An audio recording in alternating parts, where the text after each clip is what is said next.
Thank you so much for having me. I'm Greg Gershuni, as mentioned. I'm the Executive Director of the Energy and Environment Program at the Aspen Institute. We work with people, organizations, and governments to take greater action on solving climate change. And so I'm really excited about this conversation that we're about to have. Today, sustainability has to be a key priority for businesses across the nation. It's a metric that investors look for to know if a company's healthy and whether it has staying power in an increasingly sustainable, conscious world. The climate crisis and the waste crisis present dual challenges to businesses and to individuals and families.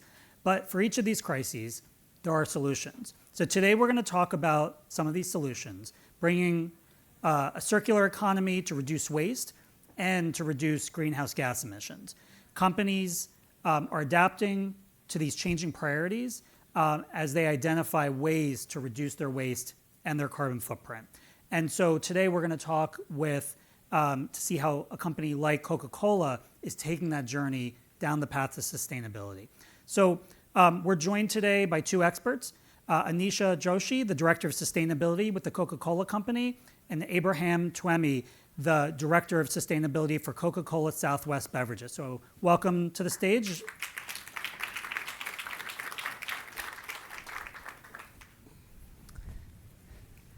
So Anisha, talk about your work, what you do, and share how sustainability is part of your role.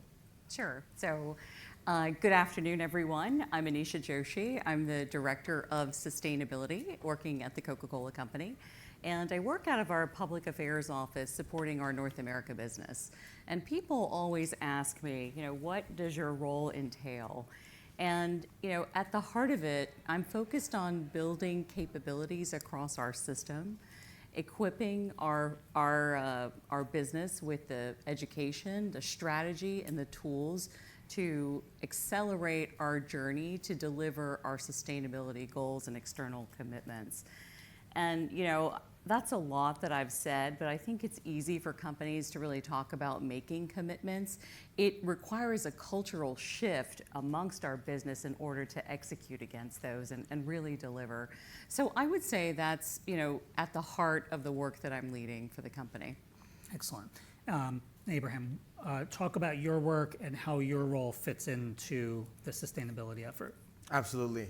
I would say, sustainability, as Anisha was mentioning, it's such a big word. It has such a large impact that it's something that needs to be housed not in a single department, not in a single effort made by by a couple of people in the organization, but in the minds of everyone participating in the role. So my role is really to create that connection between somebody working in our sales team that might not be aware of how their everyday actions could have an impact on the sustainability of the organization. And being part of the bottling operation, I am based in Dallas, Texas, and we support and represent the market of Texas and parts of the surrounding states. The way that we have to engage with sustainability has to be something that is always at the top of mind and something that you have to be considering the communities that you serve. And that's where being part of an organization that is owned by a Mexican company, Barra Continental, and that serves Latinos in all of our markets in Texas, it's a really key piece of the strategy, ensuring that everything that we're doing resonates with the Latino community. Excellent, thank you. Now, the concept of circular economy has been around for a long time, but I think the phrase circular economy is, I wouldn't say new, but it's really kind of come into its own in the last 4 or 5 years. What do you each see as the key principles there? How do you define the benefits and why your company should be focused on this? Yeah, so let me first define the circular economy as we see it. And I mean, it's essentially an economic system which is aimed at reducing waste through the continuous use of existing and highly valuable resources. So we see the circular economy as the most impactful path to impact any environmental issues related to packaging. And we have taken action and set a global sustainability packaging initiative known as the World Without Waste, which is predicated on developing a circular economy. And so there are many sustainability benefits that this drives, and I think keeping materials and products in continuous use through processes like remanufacturing, refurbishment, reuse, and recycling, offer the benefit of helping us preserve natural and finite resources by limiting consumption. But there are also other sustainability benefits which this drives, which helps us tackle climate change, as an example. It helps us reduce biodiversity loss and helps us also reduce waste and pollution as we see it. So there are a tremendous number of benefits from a sustainability perspective related to creating a circular economy. Abraham, zoom in on that a little bit and how the circular economy works in your role. Absolutely. So I would first say circular economy, the way I look at this is like when you're visiting your in-laws, you go to to their house, you're staying there. You want to make sure that the moment you leave, everything is as clean as spotless as they left it, because you want to be invited a second time. Yeah. So that same perspective works for circular economy. Is the idea of ensuring that you're operating in a way that it's not going to at any point challenge your ability to operate in the future. So when you're talking locally, and particularly for Texas, that represents efforts around water conservation, efforts around plastic recycling and creating a chain of recyclables and develop the recycling market in the state. It represents decarbonization efforts to ensure that we're not contributing to an already existing challenge around climate change.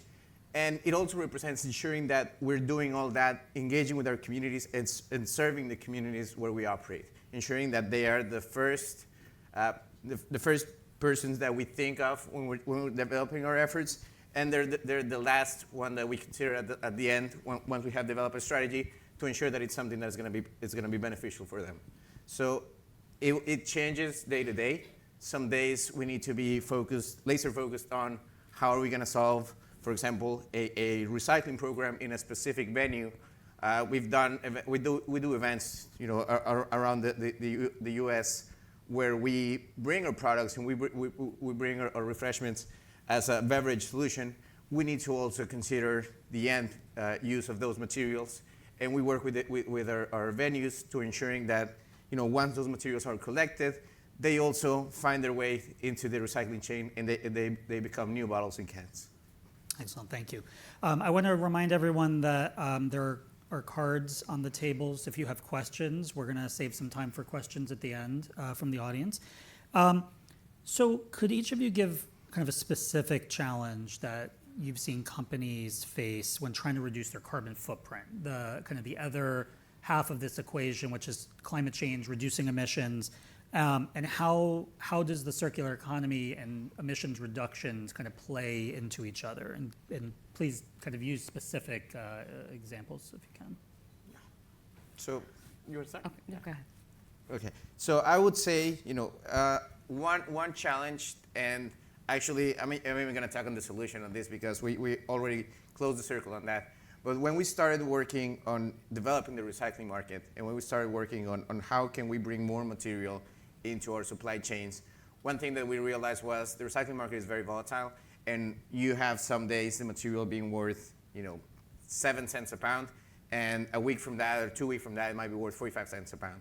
So what that created was it created a disadvantage for the smaller businesses that wouldn't be able to keep up with that variability in the market.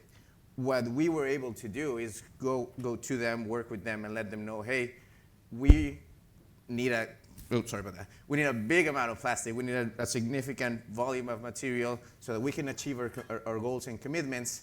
And we're not going to be stepping in and out of that commitment depending on how the market is. So we gave them certainty that the material was going to be processed, and that allowed us to solve from that challenge of having that variability and not being able to count on that material for your goals, to engage with a lot of those smaller businesses, creating connections there, And three figures that I want you guys to hear and put into perspective: 1.5 million, 1 million, and 700,000. The 1.5 million, that represents the pounds of material that we were able to process from a new recycling facility we were able to support in the city of McAllen, a border community in Texas. The 1 million is the number of residents that didn't have access to recycling up until that point and that are now recycling their plastic bottles. And the 700,000, those are the dollars, the US dollars, that community was able to retain due to that recycling effort, and they're now able to reuse those dollars into one of their community support initiatives. That's great. Yeah, so let me talk about just some of the challenges as it relates to implementing a circular economy into our operations. So I think, large companies face many challenges. This is not any new news to anyone in this room, with increased costs, responding to consumer expectations, managing complex supply chains, navigating regulation, all while maintaining brand integrity and striving to reduce our carbon footprint. So there are many principles of the circular economy that are impactful as we think about our supply chain and operations, particularly cost savings around resource reuse and bolstering consumer appeal for our brands as we employ genuine eco-friendly practices and making sure that those practices are communicated to our consumer base. And lastly, really helping build supply chain resiliency through reuse and continued recycling. So I think those are a lot of the benefits of implementing a circular economy process into your operations. But Greg, it's not easy to do.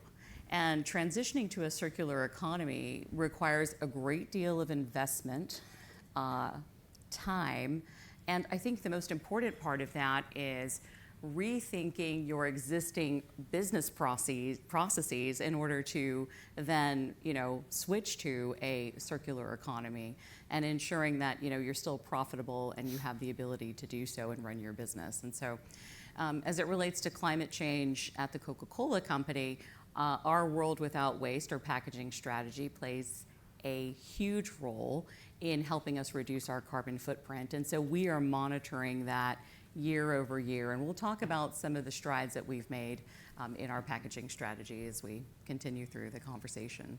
Excellent. And you touched on reuse. Yeah. What's the current, amount of plastic especially that is being reused, and what's that potential? Like, where do you see that going over the coming years, over the next decade? So as part of our World Without Waste initiative, we've got many package design objectives. So let me start there and then we'll drill down to refillables. So the first is that we have to make 100% of our packaging recyclable by 2025. We also, related to your question, have aligned to delivering 50% post-consumer material across our portfolio by 2030. And related to that, we have an objective to reduce the amount of virgin plastic material we're using by 3 million metric tons by 2025. And then lastly, around our package design goals are refillables, which is our newest goal, that 25% of our volume should come from either a returnable or a refillable package by 2030.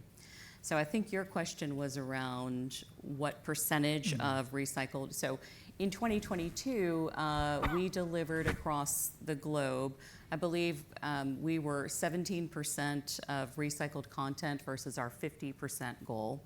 So each year we are making strides to move closer and closer, and that is predicated on a number of things working together in driving a circular economy to get that material back to then produce new packages in order to have the material in order to further expand across our portfolio.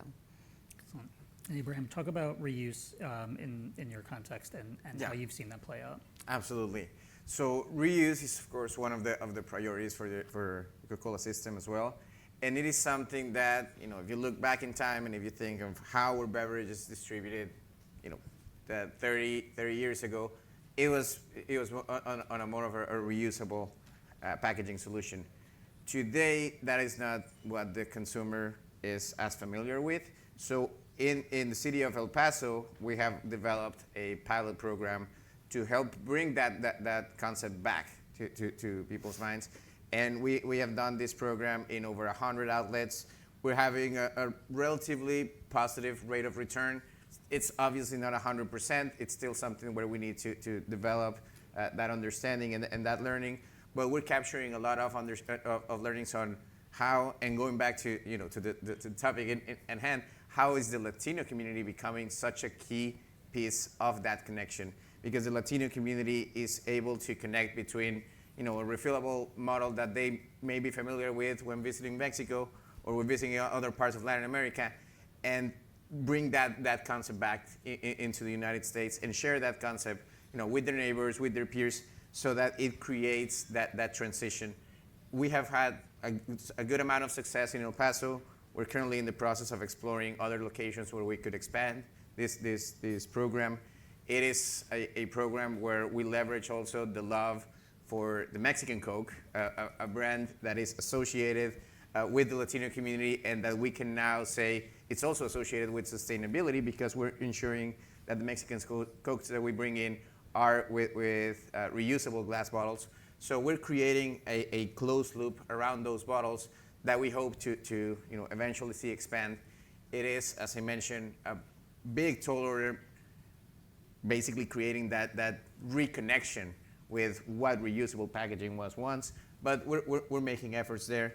And touching a little bit of what Anisha was talking earlier on the challenges and the progress that we've made around integrating recycled content, one thing that I am very proud to say, and hopefully you all are very proud to hear, is that in the US, particularly in the state of Texas, we've been able to integrate recycled content up to 50% of our packaging, our plastic consumption. So half the bottles that we have in the in Texas are made from 100% recycled plastic, and 50% of our overall plastic consumption is from reusable sources. So that is something that is absolutely amazing. It's a great progress to that goal of achieving it by 2030, and something that is helping us share that understanding and drive the rest of the Latin American countries in that connection. And the source of that material is actually a company in Mexico called PetStar that is owned by the Arca Continental system, so it's owned by the Coca-Cola system in Mexico as well. And we have been able to integrate that material and to capture those learnings and really blur the border between the Mexican business unit and the US business unit, as we share those understandings and we create development to increase recycling rates here in the US. That's great. So talking about small and growing businesses, what are the ways that the circular economy, as you're developing it, can kind of serve as a vehicle for smaller and growing businesses to be part of the supply chain for larger companies like yours? Yeah, so I think, as part of a large company, we've got the opportunity to contract out various parts of our supply chain. And as it relates to the circular economy, particularly around collecting, sorting, and reprocessing, is certainly an opportunity where there is space, because that's not a core competency in our existing supply chain. And so, as an example, we work with a company called R3 Cycle.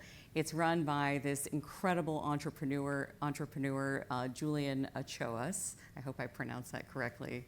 Great. And he is the first PET reprocessor that is based out of, or headquartered in North Carolina, and supports our franchise business, works very closely with Coke Consolidated, Coke Liberty, and also very closely with our package converters at Southeast Container. And his business is a great example of the first PET reprocessor that is dedicated to helping the Coca-Cola North America system close the loop and really help drive the principles of a circular economy. So our franchise system and our business continue to invest in him in the hopes that he will continue to expand and help continue to help us drive our World Without Waste initiative. Right. I would add to that, and going to specifics in some of our local markets, the inclusion of the small and medium businesses is key to our collection strategy.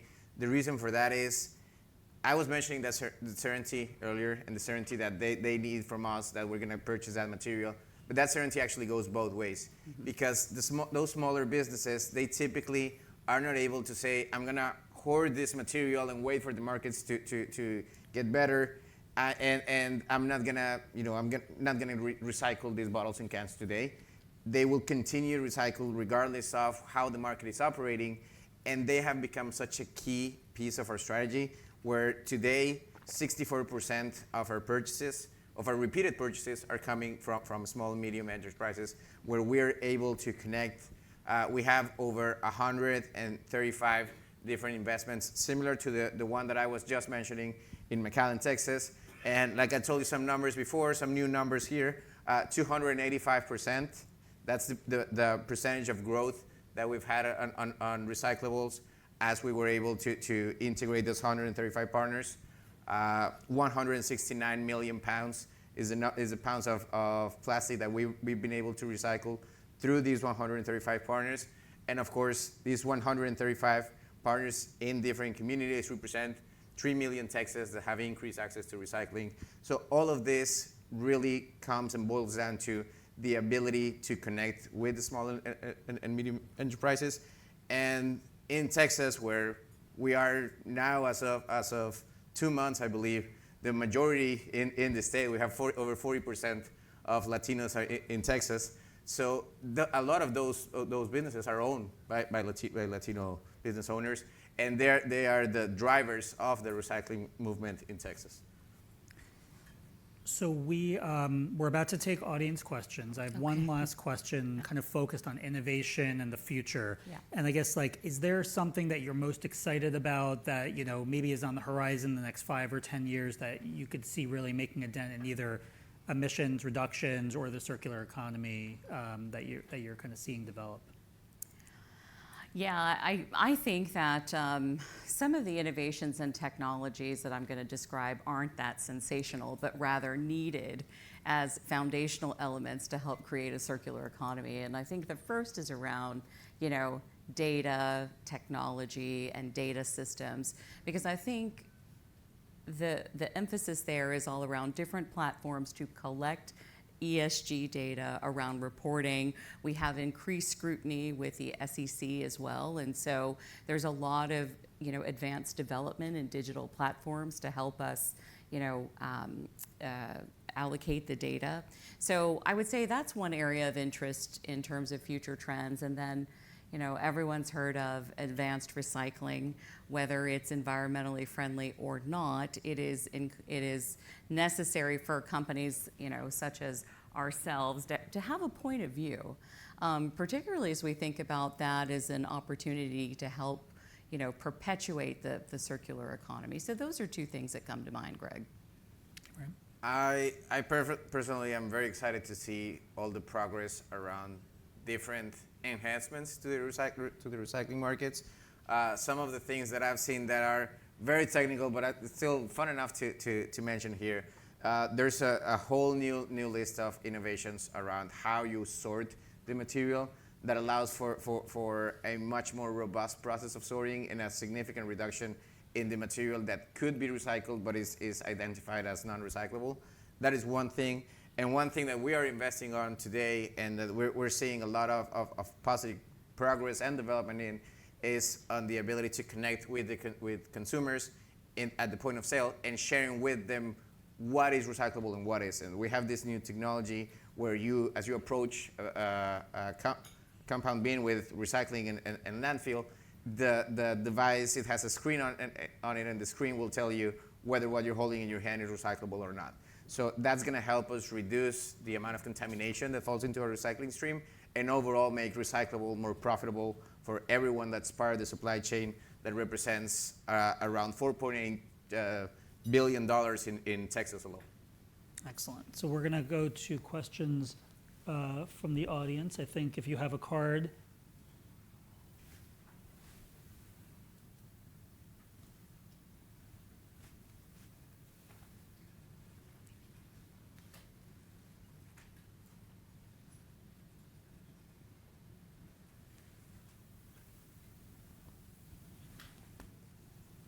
All right. Who do you partner with for building, expanding recycling facilities? What small or medium enterprise businesses? So, I mean, I think the example that I provided earlier, which is a company called R3 Cycle, is a great example of one of the first small minority-owned businesses that is a PET reprocessor. We certainly are looking for other opportunities to partner to begin to help close the loop, similar to what R3 Cycle is doing. And beyond partnering with small businesses, we have sort of a three-pronged approach to help drive collections and get that material back into our system. And the first is, from a public affairs perspective, we support a well-designed EPR and DRS policy, so we advocate for that. We also work with, our NGOs and other partners in certain investments, strategic investments, in order to help close the loop. And then, we are focused on various marketing activations and venues to close the loop and get that material back. And so there's oftentimes opportunity for us to employ and contract with various business owners in that model. Abraham, you mentioned a pretty big number earlier. Yeah, we have 135 that I can directly connect, plus a few extra 100 that are partners in the process, the recycling. The easiest way to identify which are these groups or which are these members is whoever is an actor in the recycling chain. So we have materials recovery facilities where your city recycling would fall there, and it goes in through a whole array of different sorting processes to get to different types of materials. But sometimes multifamily recycling doesn't get that same service. Sometimes office complexes don't get that same service. And that's where a whole additional array of private entities that create recycling programs for those groups. We partner with them. We help them essentially expand and increase the availability of the material that they can process. Because a lot of times the challenge around recycling goes back to the numbers. If you're not able to fill up a full truckload of material, it's going to be hard for you to find someone in the market that's going to purchase it from you. So that's where we help them connect. We connect a couple of different entities and combine the materials, consolidate into a single load, sell that material back into the market. Essentially, we end up acting as a networking agent for all these different groups to help them create those connections. And finally, we have at the end piece of it all, as Anisha was mentioning, we partner with these new entities. The group, the technology that I was just referencing, that's made by Smart Sort. It's a really small company based out of Plano, Texas. We have the municipalities where we support. Some of them we're doing it directly in support with the city. In other times you have, like in College Station or even in Fort Worth in Texas, we have direct partnerships there with businesses. But at the end of it all, it's really a wide array of different businesses that support different disciplines, but they all fall into the same mission of creating an end-to-end recycling chain. Well, the clock is telling us that we're about to run out of time. So do either of you have any last thoughts? So I would say that as companies set their ESG goals, and we're all very ambitious about our ESG goals, the principles of a circular economy is certainly an effective method to help deliver your sustainability outcomes through your operations and supply chain. And some of the examples that we shared with you all today that we are executing at Coca-Cola, testing the glass returnable bottle, understanding if we can drive circularity, the launch of our 100% recycled plastic bottles, and continuous recycle efforts to get that material back into the loop are great examples of us executing the circular economy. In terms of minority-owned businesses and their inclusion in the circular economy, I think that's naturally going to evolve as you see companies with strong supplier diversity programs where really the emphasis and the opportunity opens up for them to participate. So, Abraham? And I would just say, we talked today a lot about recycling. Sustainability is bigger than that. And there's a big opportunity on sustainability for smaller businesses, particularly for Latino businesses, because we're able to connect with how other countries and other nations in the world have created solutions. Because all of this, when you talk sustainability, they're all shared challenges. So it is such a good opportunity for business when you're able to bring in ideas from all over the world and talk about how those things can make everything better. So can everyone thank Anisha and Abraham for joining us today?